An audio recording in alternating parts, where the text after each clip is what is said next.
While the first family were away, a new team of superheroes tried to rise up and take their post, but are they friends or foes? Well, let's hop into the pages of Fantastic Four, issue number 4, and find out for ourselves. Alrighty then, so as we join the comic, a jewelry store in New York City is being robbed by the Wrecking Crew. Why is this important? Why is this making the news? Well, I'll tell you. This jewelry store just so happens to be located across from the Baxter Building, and no criminal ever in their right mind would be dumb enough to rob something that's right next to a superhero HQ. But as the Wrecker says, the Fantastic Four have been gone for a long time now, and this is a great way to get their names back out there. In fact, a lot of heroes disappeared off into space to go fight the Griever, but you know who didn't go away? You know who stayed behind? The Fantastix. That's the Fantastix with an X, by the way. A brand new super team that looks very familiar to the Fantastic Four, only here's the thing, they're not actually a new team at all. They were actually part of the Initiative. Dan Slott created them too. They were called the Libertines. Only, you know, patriotic wear is so out this season, and as such they dropped it for some very slick white and black suits.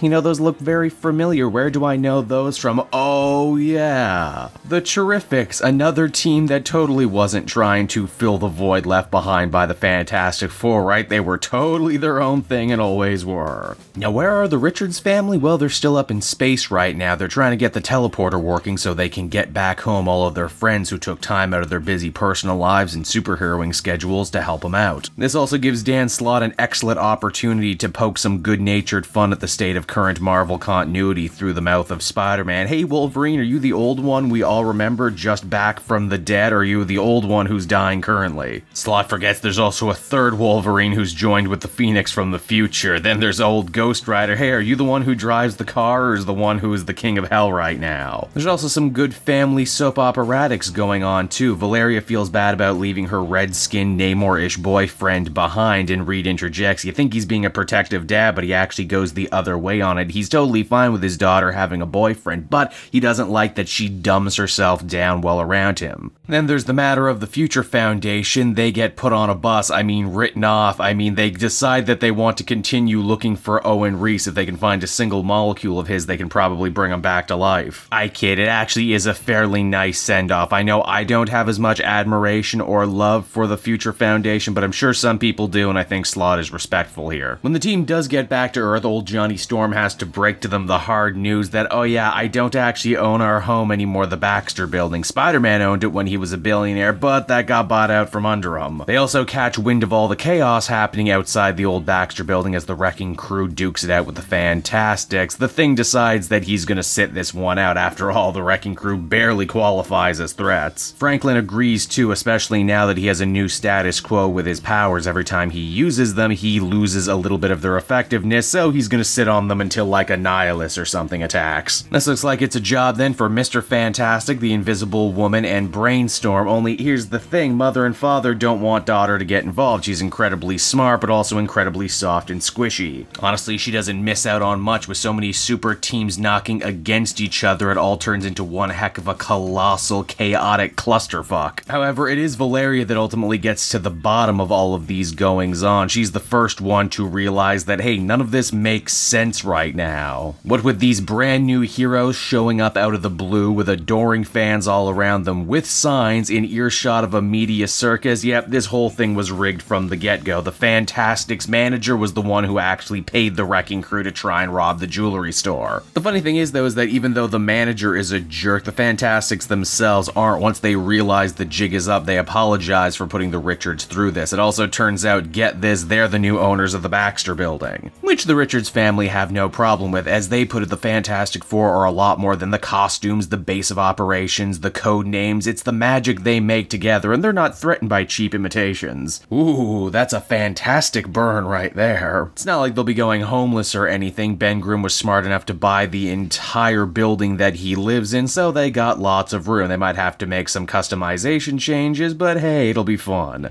And so that was Fantastic Four issue number 4, everybody. If you couldn't tell, I really enjoyed this issue. Dan Slott, I think, really does get the Fantastic Four. He gets the family drama. He gets the quirky sense of humor. Heck, I like for the last 2 stories in a row, our heroes won the day not because they punched the enemy harder than anyone else, but because they actually outthought the foes and were creative about it. I even really enjoyed the good-natured shade thrown at the Terrifics. Hey, they do their own thing. They're fine. We respect them for what they do, but they'll never be the Fantastic Four, no matter how hard they try. Ultimately, I'd feel comfortable giving this one an 8 out of 10. I thought it was really solid.